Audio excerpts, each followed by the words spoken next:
Good morning, ladies and gentlemen. Welcome to Dhanush channel. So this is continuation of our budget sessions.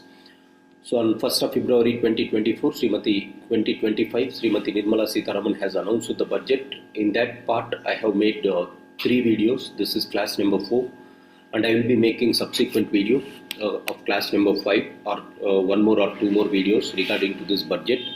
So that will be the starting point of current affairs for this year prelims 2025. So, right, let's recap quickly what is there in the budget. In our first 3 classes, we have discussed what exactly is budget and what we have to look at it. I have given the statistical analysis of the budget, how the deficit trends are there, what is the tax receipts, trends in capital expenditure on major items. These are the things that we have discussed. Subsequently, we have said that this budget is considered as a bus moving from its source to destination. And here there are 4 engines of growth. The first one is agriculture. In class number 2, I have said what are the things that Government of India is focusing on agriculture for this year. Micro, small, medium enterprises, what is the crucial role that MSMEs have been playing in this budget. What Government of India has announced for this MSMEs. This was our second engine that we have discussed in class number 3. This is class number 4, where we are discussing on the third pillar or third engine of budget, that is investments. So the third pillar is investment, the third engine of budget, as said by Srimati Sitharaman. So whenever we say investments are the capital that is necessary to drive an economy or to initiate the process of production is called investments. So this engine is speaking about on what factors we are going to invest and how we are going to reap the benefits. So whenever we come across investments, as I said, this is nothing but capital. There are 3 types of capital or 3 types of investments where you can keep. One is on the human beings, that is called human capital, social capital, that is on the social harmony, and the third one is economic capital. Here also more or less Sitharaman is speaking on the similar lines in the investment sector. So the journey for development that we are considering, the third engine of development is investments. So we are discussing about this investment options now. So there are 3 investments that Government of India is trying to look at it in this budget. First one is investing in the people, investing in the economy, and investing in the innovations.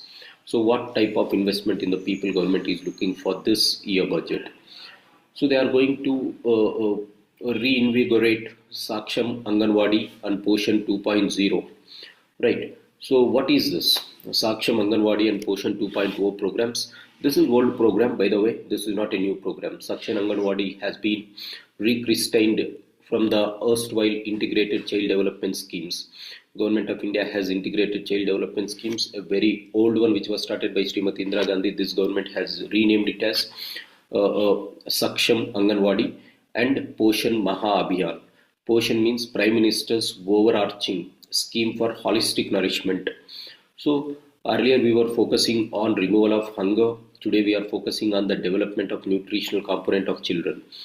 To develop nutritional component of the children and to focus on integrated development of the child along with the pregnant mothers and lactating mothers, Government of India has restructured the erstwhile integrated child development service and Poshan Abhiyan into Saksham Anganwadi and this one. So Saksham is nothing but the erstwhile integrated child development scheme, and Poshan they have launched this Poshan 2.0.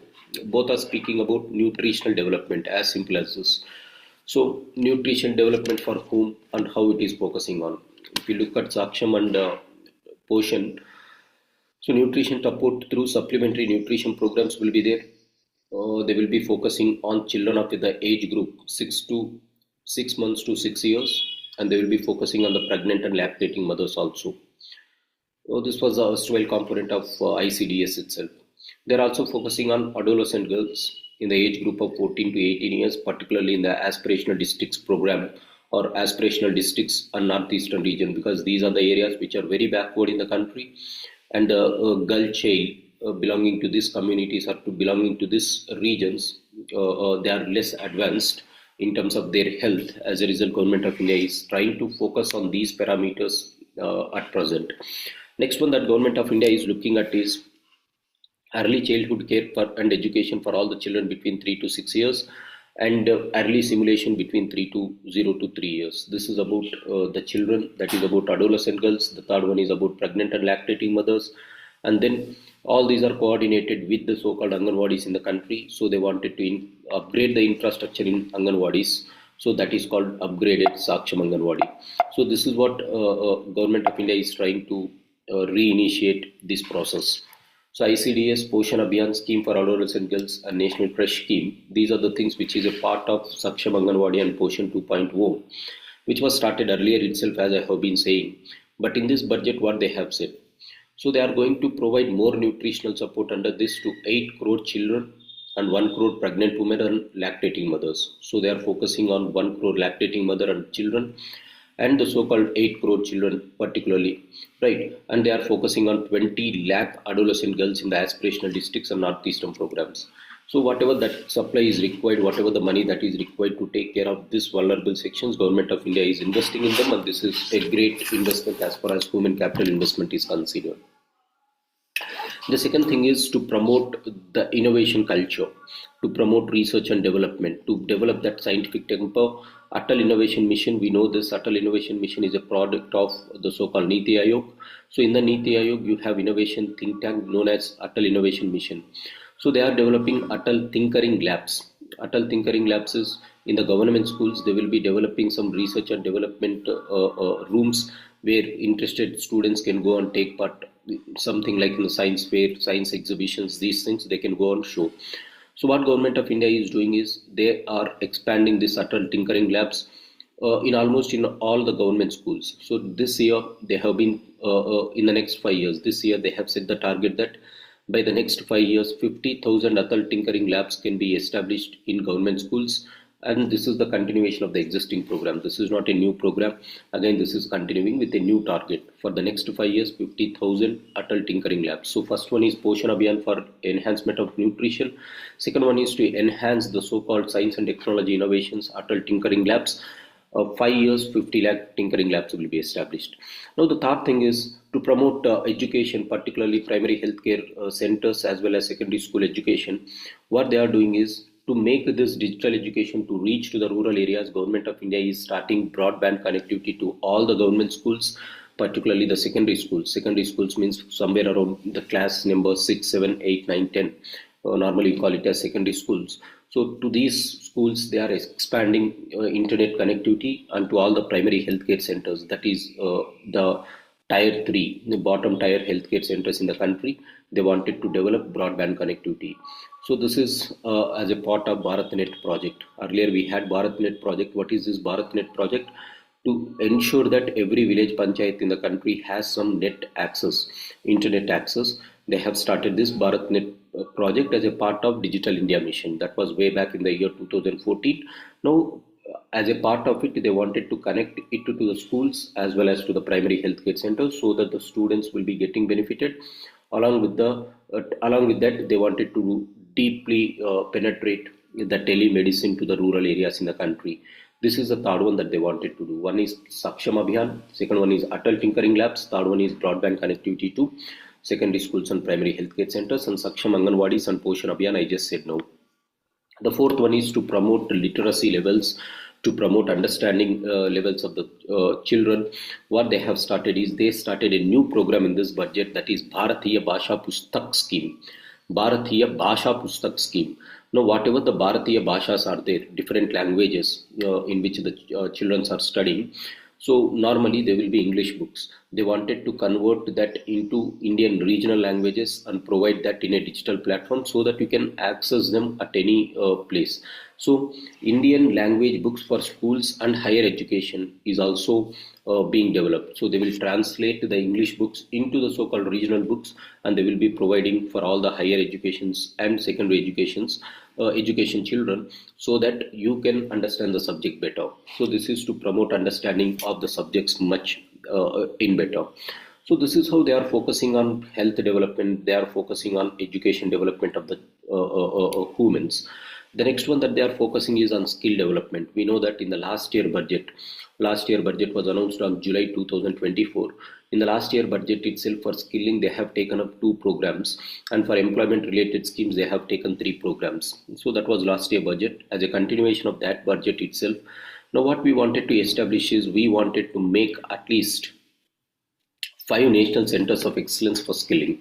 So throughout the country, they wanted to develop 5 national centers for skilling, and that will be upgraded to such a level where global expertise and partnership will be available, so that we can ensure that our students or our children will be getting the required skills to meet the demands of Make in India, Make for the World.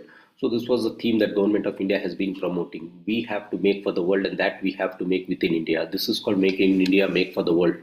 So we are going to create this. So this was announced in the last year budget, by the way. This year they are reiterating the position that we are going to start 5 national centers of excellence for skilling. So this is for skilling. So nutritional support, digital infrastructure, Bharatiya Bhasha Pustak, and then they have said about the so-called Atal Tinkering Labs. These are the things that they are focusing. Along with this, for promotion of higher education, if you look at IITs to promote scientific education in the country, in the last 10 years, Government of India has started 5 new IITs, and the enrollments into the IIT has almost increased 100%. They have doubled the enrollments.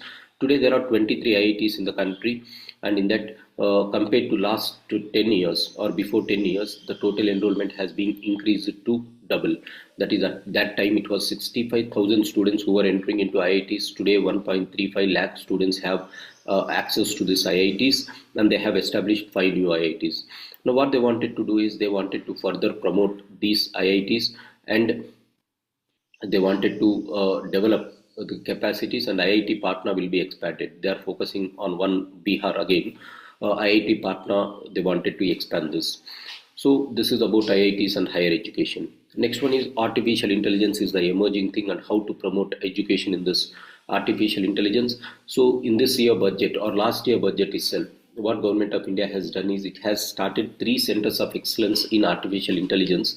One is for agriculture, the second one is for health, and third one is for cities, sustainable cities. Right. So agriculture, health and sustainable cities, artificial intelligence, education is being provided for these areas. Now they wanted to develop one center of excellence for artificial intelligence as far as education is considered. So agriculture, focusing on agriculture, they have one artificial intelligence hub. Focusing on the so-called health, we have an artificial intelligence hub. Focusing on sustainable cities, we have artificial intelligence hub. Now to promote education through artificial intelligence, so they have outlaid, or in this year budget, they have created a separate budget of 500 crores to develop these centers of excellence as far as artificial intelligence for education is considered. So this is taking the evolutionary trends of artificial intelligence to the education sector and promoting that in the education sector. So tomorrow, this is one thing that we are going to see, how artificial intelligence is going to revive the educational sector in India altogether, thanks to this 500 crores funding that Srimati Sitharaman has given in this budget. After this, after seeing IIT's expansion, Government of India has also taken a lot of measures to promote medical education in the country. In the last 10 years alone, Government of India has created almost 1.1 lakh seats, additional seats in the undergraduation and post-graduation in the medical education. And what they did is they have increased almost 130%. If you look at the enrollment in IITs, it was almost doubled. In medical colleges, it was increased by 130%. So in the same tempo, they wanted to continue the same thing for the upcoming year, and they wanted to increase 10,000 more additional seats in medical colleges, and in the next 5 years they are going to increase it to 75,000 additional seats, which means this is to cater the increasing population in the country and to cater more number of students to come and enter into these public or government medical education centers or educational institutions. So from today 1.1 lakh education seats is provided, almost extra 1.1. Now they wanted to promote it to another 75,000 more. So total is this is what they are doing to promote education of medicine in the country, medical education in the country. So we have IITs, we have focused on medical education, artificial intelligence at the school level and higher education. We have Bharatiya Bhasha Puraskar, and to promote the so-called skill at the so-called or thinking, Atal Tinkering Labs in the schools were also promoted. When it comes to the healthcare, Government of India is trying to develop daycare cancer centers in all the district hospitals in the next 3 years. So one of the most challenging thing as far as this ailment of cancer is considered is taking care of the patients. So it is very tiresome for the households to take care after or to look after these cancer patients. As a result, what Government of India is trying to do, in all the district hospitals, they will be developing some facilities to develop daycare centers for cancer patients in all the districts in the next 3 years. So like this, they are focusing on 200 for this. So in all the districts, they wanted to develop in the next 3 years. As a first measure, they are focusing in this year, they are focusing on 200 districts to develop it. 200 centers will be developed. This is what as far as health is considered. So we have seen what they are doing for nutritional support of the women, nutritional support of the children, nutritional support of the adolescent girls, and then we have seen adult tinkering labs, and then we have seen promotion of skill development, we have seen promotion of something like IIT education, artificial intelligence in education, medical education, and then we are speaking about healthcare. As far as this year budget is considered, they have developed cancer centers in all the district hospitals. Subsequently, coming to the rural to urban areas, what they are going to support for the urban livelihood for all the people who are locating in urban areas. What are the things that they are focusing? Even in urban areas, we have poor people and vulnerable people. For that, Government of India is trying to improve their social and economic conditions by promoting better quality of life. For that, what Government of India is doing. In urban areas, we have many street vendors. Government of India has already started Swanidhi scheme. What is the Swanidhi scheme? Pradhan Mantri Swanidhi. Street vendors Atmanirbhar Bharat. This was not a new project, by the way. It has been started long back. So what is the major purpose of this? If there is a street vendor, in order to provide some financial assistance to these street vendors, Government of India has started giving or asking the banks to give credit up to 10,000 rupees without any collateral from these street vendors. And if they are promptly paying, Government of India is also giving interest subvention to this Pradhan Mantri street vendors Atmanirbhar Nidhi. So through this, Government of India has ensured that the street vendors who are making some employment opportunities or who are creating some economic productivity, they are getting credit through PM Swanidhi scheme. Right. So far, it has benefited 68 lakh street vendors according to Ministry of Finance, and they wanted to continue this momentum. And now what they wanted to do is, earlier the limit was 10,000, now they wanted to increase this PM Swanidhi limit to 30,000. Thereby, it gives the necessary financial support to all the street vendors, thereby get that credit and expand your program. This is what Government of India is looking at. This is for street vendors. And what about the gig workers or online platform workers? So we all know that there has been increasing online platform workers these days. But one of the most challenging things that they are facing is lack of social security for them. So Government of India wanted to identify these gig workers or platform workers and to provide some ID cards, registrations on the eSTREM portal. eSTREM portal is managed by Ministry of Labour. We can go and we can enroll there, and thereby what they will ensure is they are going to provide Pradhan Mantri, under Pradhan Mantri Jan Arogya Yojana, you are going to get free health care.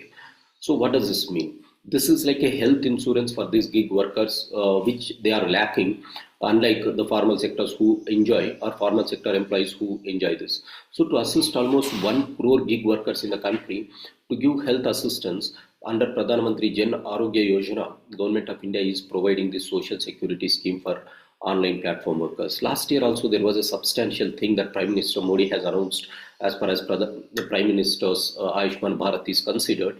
He said that all the senior citizens whoever has crossed 60 years of age, they will be getting free treatment under Ayushman Bharat. That was a major announcement as far as health sector is considered in India.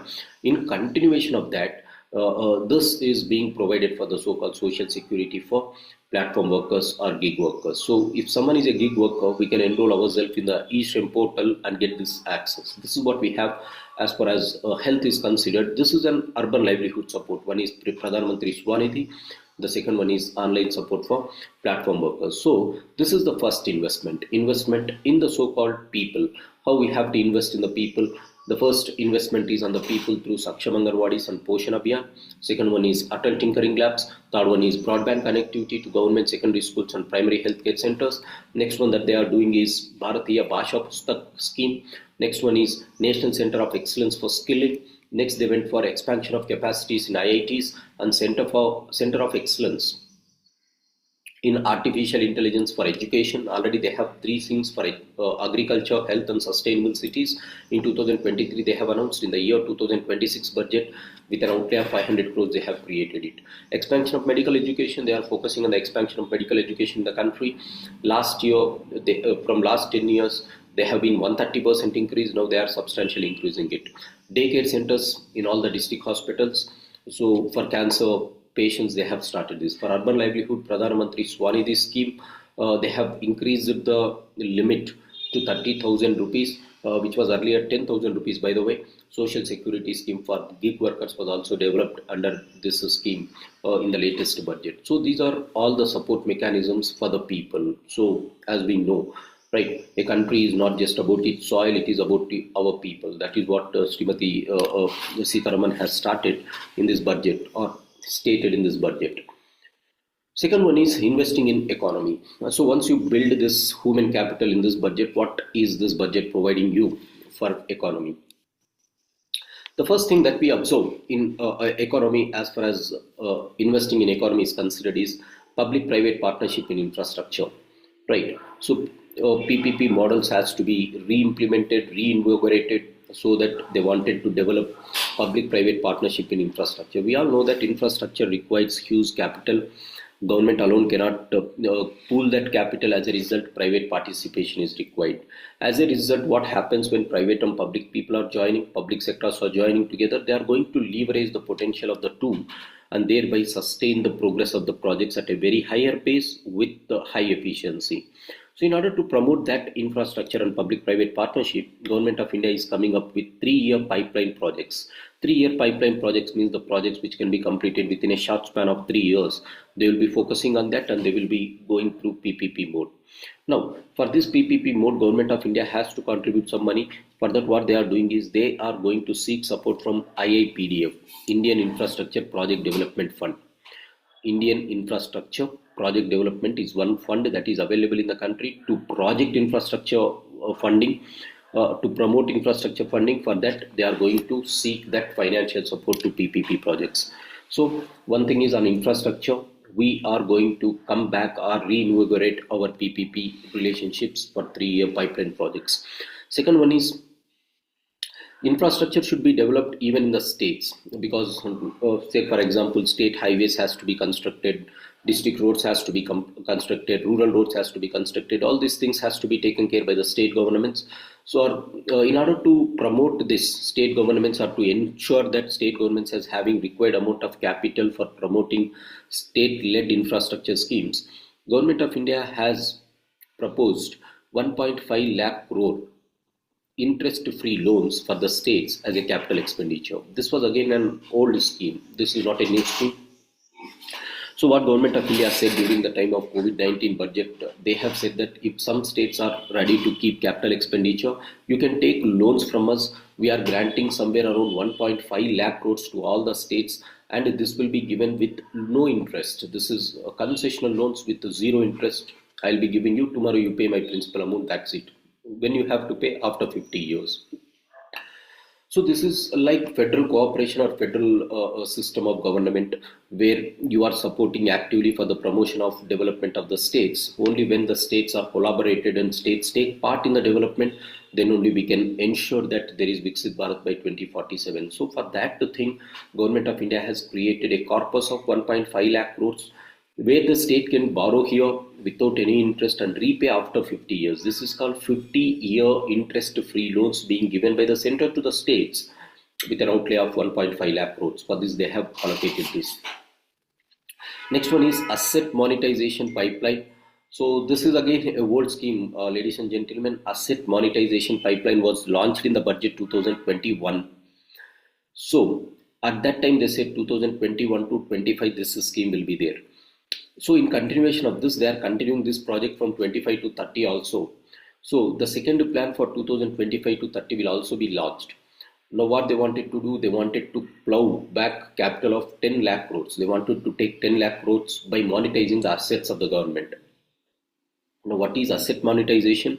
If there is some government assets, they will give them for leasing. Take for example, if there is a open space before Secunderabad railway station, Government of India will give leasing to private players. For giving that for lease, you have to pay some money. That is called asset monetization. I am not going on selling my assets. I am giving it for a lease for a long period of time. Thereby, I'll get some money. So to get the money from the spaces that is available with the government, they have started this program known as asset monetization plan. So second asset monetization plan is going to be expanded or extended from 2025 to 30. This is the next thing that they have started. Next one is to provide drinking water to all the rural households. Government of India has started Jal Jeevan Mission in the year 2019. So far from 2019, 20, 21, 22, 23, 24 and 25, in these 7 years, Government of India has almost provided functional tap corrected water for all the rural households or majority of the rural households. 15 crore households representing 80% of India's rural population was provided with tap water connections. So 80% they have ensured that water is coming to your house in all the rural areas. Almost 80% they have covered. Now they wanted to ensure that this is going to be reaching 100% in the next 1 year or 2 years. This is what Jal Jeevan Mission is. So investment in economy means investing in infrastructure, further PPP reinvigoration, support to the states, asset monetization pipeline. Next one is infrastructure of drinking water through Jal Jeevan Mission. Next, in the urban sector, they are going to urbanization is going to increase in the country, and in order to accommodate urbanization and to provide the required infrastructure for the cities and the so-called metropolis of this country, Government of India in the last year budget has announced some reforms, and they are continuing that reforms even in this budget. So Urban Challenge Fund was created. Now what is this Urban Challenge Fund? So if someone is having some innovations as how we can accommodate the growing cities, how to redevelop our cities, how to ensure that there is required water and sanitation facilities. So they will be keeping some competitions, and if you are coming out with some answers for that, and the Government of India will be coming and providing you that support to develop that scheme and thereby promote sustainable cities. So this is what we have on Urban Challenge Fund. So what is this? If someone is interested, say for example, if I am interested in providing some solution to water crisis of Chennai, the metropolitan city of Chennai, definitely Government of India, if I propose an idea to Chennai, to Government of India about this water crisis, how we can overcome in Chennai, then obviously Government of India, if it likes, it is going to provide financial support to my company, and we can develop that and we can ensure that the project is working successfully. Like this, Government of India is going to give support for those people who are finding answers for some challenges in the urban areas. Say for example, if you are going to Mumbai, if there is a slum area like Dharavi, what you can do is you can go and you can ensure that what is the project through which you can take up that challenge and make that somewhat sustainable. So if your idea is liked by the government, then definitely they are going to give financial support. Now how that support is going to come, that is called Urban Challenge Fund. The fund will finance up to 25% of the cost of bankable projects, with a stipulation that at least 50% of the cost is funded from bonds, ban loans. An allocation of 10,000 crores is proposed. So Government of India will give some money. You take money in the banks. Government of India will act as a securer or security provider, and you keep some money from your pocket. So this is how you can ensure that urban challenges funds are going to be provided. So this is for urban livelihood. So urban sector reforms, Urban Challenge Fund. So apart from that, investing in economies, infrastructure, asset monetization, state support, and Jal Jeevan Mission. Apart from that, you have power sector reforms, right? Electrical reforms, right? So one of the major problems that Government of India has faced in the year 2014, when Prime Minister Modi has taken up the reins of this country, is the disarray of the public distribution companies, that is DISCOMs of the states. So in order to overcome this problem and in order to develop the DISCOMs and to make them financially viable, Government of India has started in the year 2014 Uday scheme. Ujjwal Discom Assurance Yojana. Now that has improved the financial health and capacity of electricity companies totally. Now what they are doing is they are again making this program to sustain for a longer period. As a result, what they are going to do is they are going to incentivize those distribution companies who has showed some progress in making financial progress and ensuring that there is no loss of electricity. So for that, what they will be doing, they will be giving support to this DISCOMs. DISCOMs are under state government. So additional borrowings of 0.5% of GSDP will be allowed to states for these reforms. If some state is doing good amount of reforms, they will give you some additional borrowing capacity. Normally, the borrowings are under Article 293 of Indian Constitution, where state governments has to get central government's permission to borrow for any project. Normally, FRBM Act has fixed some borrowing limits. You cannot borrow more than 3% of state GSDP at any point of the time. Now, if you want to borrow from 3 to 3.5% of GSDP, if you are implementing this program that is called power sector reforms, definitely you will have that additional space to borrow and to enhance the space sector in the country. So this is apart from that 1.5 lakh crore government of India is giving for the state infrastructure. This is additional borrowing capacity that the state can utilize. This is all the schemes are aimed at only one thing, that is reforming the public sector or power sector. Next one is when it comes to energy, the first energy is electrical energy. The second one is nuclear energy mission. Government of India in the last year budget, Sitharaman clearly stated that nuclear energy is going to be playing a crucial role in energy diversification in the country. We cannot totally depend on the coal, crude oil, natural gas type of fossil fuel based energy. We have to diversify our basket. For that, we have diversified from conventional to non-conventional energy sources such as solar and wind. Now we are also focusing on nuclear development in the country. So from the last 2-year budgets, if we do observe, Government of India is focusing excessively on nuclear technology also. So nuclear energy mission for Viksit Bharat is being provided. So what is this concept? By 2047, Government of India aims that at least 100 gigawatt of nuclear energy is being provided. So they wanted to ensure that through nuclear energy, today it is somewhere around just 2% of total electrical capacity in the country. They wanted to make 100 gigawatts of nuclear energy by 2047. For that, what you require? You require safety of this nuclear equipments. So for that, we have an act known as Nuclear Civil Liability Damage Act. So Civil Liability Damage Act is there. What you have to do, you have to amend this, because majority of the companies are not coming forward to establish nuclear companies or nuclear power plants in the country. The reason being civil nuclear or civil liability for nuclear damage. What is the civil liability for nuclear damage? Take for example, if I am coming to your place, if I am a nuclear company, power production company, and if I want to establish a nuclear power production company in a place like Hyderabad or in the outskirts of Hyderabad. Now what is the process? I have to take the permission, and the Government of India says that if some damage happens in the nuclear power plant, who has to be responsible? I have to be totally responsible for all the damages that is going to be created in this area. So this is what they say, that civil liability for nuclear damage. So this is not liked by many companies. As a result, they did not come forward. So now Government of India wants to amend these two acts, Atomic Energy Act of India and Civil Liability for Nuclear Damage Act, and thereby promote nuclear energy in the country. But the second thing that they wanted to do is, in order to build up momentum for this 100 gigawatt of nuclear energy by 2047, what government wanted to do is they wanted to promote research and development. In what they wanted to promote research and development? Small modular reactors. So we know reactors form the core of nuclear power productions.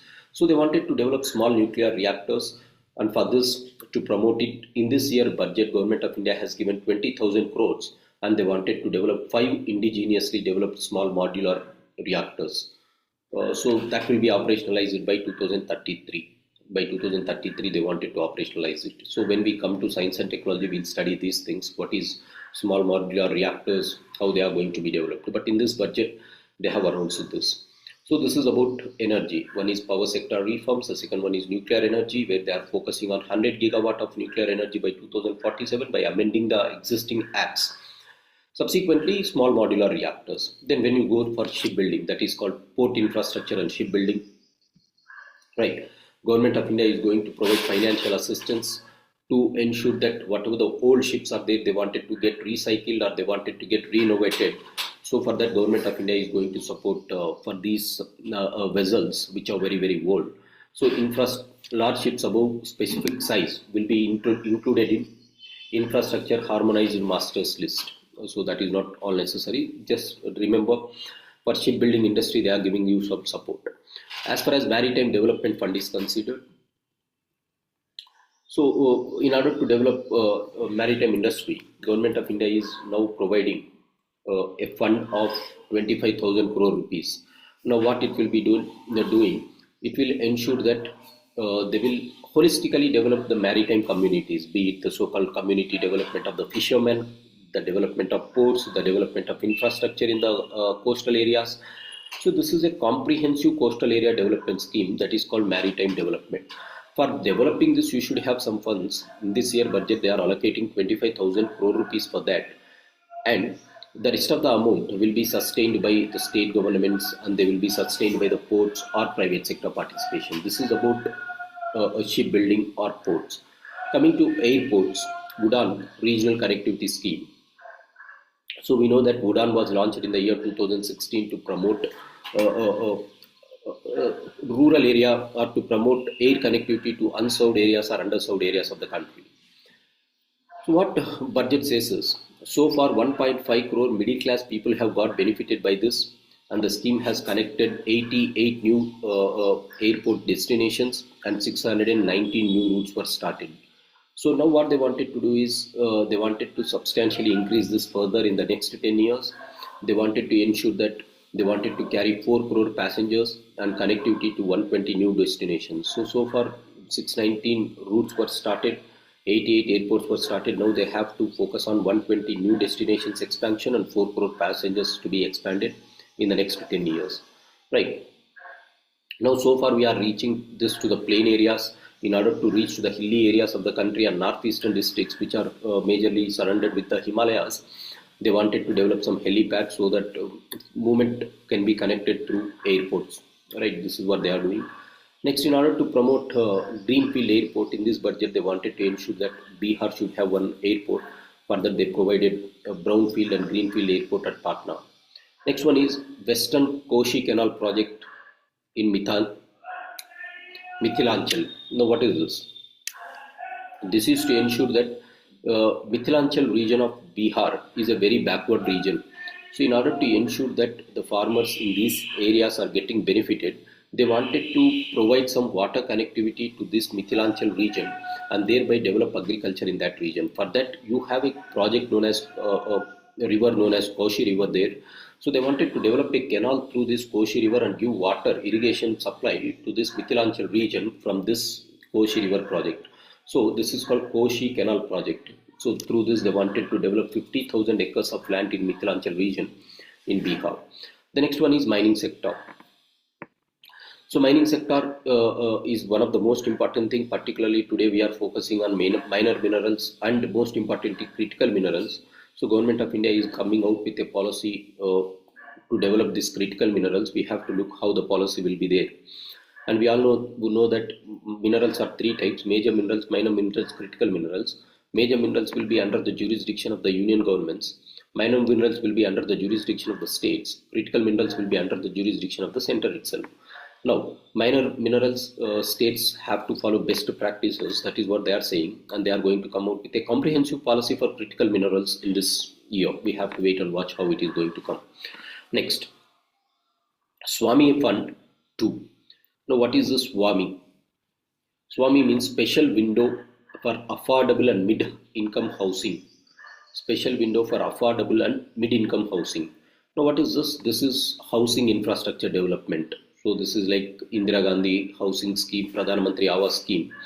So mid-income housing means people who are dwelling on the streets. For them, they have to develop, or if you have some staying in some rental houses, if you want some house at low and affordable rates, Government of India is trying to develop this houses known as Swamiya houses. Government of India is going to construct some houses for these families, and they will be giving them at low cost EMIs. That is what they have said.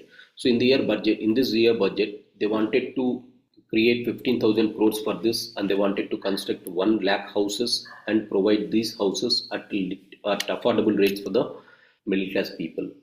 Next one is Pradhan Mantri Ghati Shakti.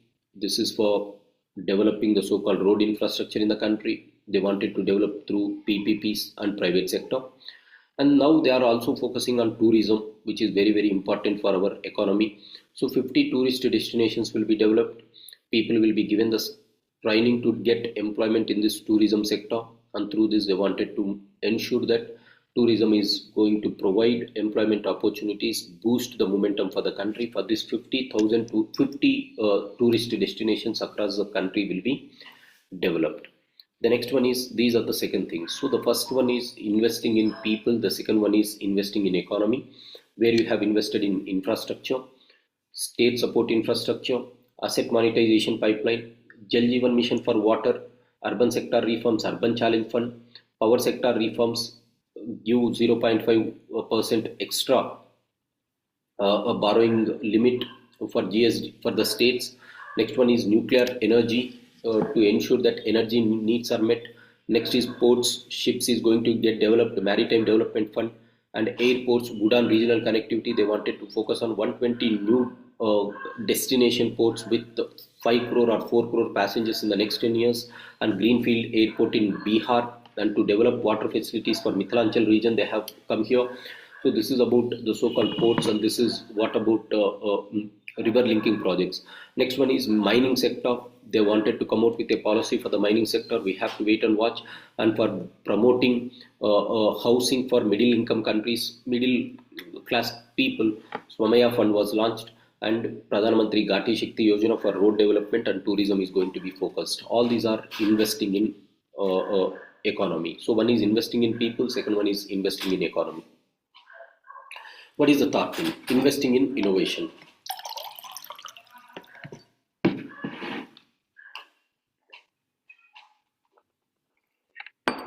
So to promote the country, we require innovations. For innovations, last year in the month of July 2024, Government of India has announced a 20,000 crore initiative for private sector driven research. So to collaborate with the private researchers, Government of India has given 20,000 crore rupees, and now they are allocating that amount. Last year she has announced, now she is allocating 20,000 crores for this. Next, deep technology fund of funds. Right. So what is this deep technology? Deep technology is the advanced versions in the so-called web technologies. So here, in order to promote that type of technology, Government of India is creating a fund of funds that we'll see in technology. Next one is to promote research. Government of India had one program known as Prime Minister's Research Fellowships Program. So in the next 5 years, they provide 10,000 fellowships for research in technological research in IITs and IISs. So if you are a scholar, research scholar in IITs or IISs, you'll get some stipend that is being provided under Pradhan Mantri Research Fellowship. So they will going to be to provide 10,000 fellowships for these researchers. Next one is to promote gene bank for crop germplasm. Government of India is going to create 10 lakh germplasm lines. What is this gene banks? This is like a gene bank. They are going to provide, they are going to safeguard the genes of these crops, and they are going to ensure that national security is being provided in terms of food. National Geospatial Mission. They wanted to take up this National Geospatial Mission. Why they wanted to take? What is this National Geospatial Mission? They are going to map all the lands in the country, agricultural lands, urban planning, design, everything with the satellite based communication. Thereby they will develop some data analysis, and they will be looking at how the expansion of the country is being done in terms of infrastructure. The last one that we have is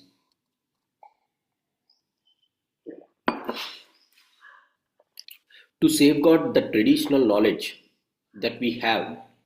What Government of India is starting is Gnan Bharatam mission. Whatever the Gnana that is available in this Bharata Desha, they wanted to convert that into digital format, document it and conserve it in various institutions. For that, what they wanted to do is Gnan Bharat mission.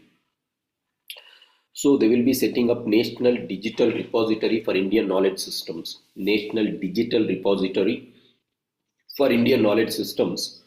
Through this, they will be converting the old manuscripts and heritage documents which are available in academic institutions, various museums, various libraries, private collectors, all these people will be giving their data that is available, that is our traditional knowledge, will be converted and that will be safeguarded at the National Digital Repository of India, National Digital Repository of Indian Knowledge Systems. They are going to develop this. So this is innovation. In the innovation, give funding for research and development, deep technology fund of funds, Prime Minister Fellow Research Development, Fellow Research, Prime Minister Research Fellowship. This is scholars will be getting, research scholars will be getting funding.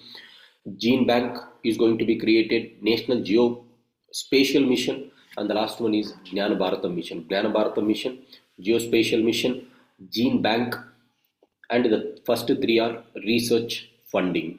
One is 20,000 crores funding, second one is Deep Technology Fund of Funds, Prime Minister's Research Fellowship. These are the things that we have as far as the three innovations are considered. So this is the third engine of growth. The third engine of growth is investments in people, investments in innovations, investments in economy. Now to have a quick summary of it, this is what we have studied. So first one is Saksham Anganwadi and Poshan Abhiyan, expansion capacities of IITs, daycare cancer centers in all the district hospitals. This year 200 districts they are focusing. Bharatiya Bhasha Pustak scheme, National Centers of Excellence for skilling global expertise, they are going to get it here.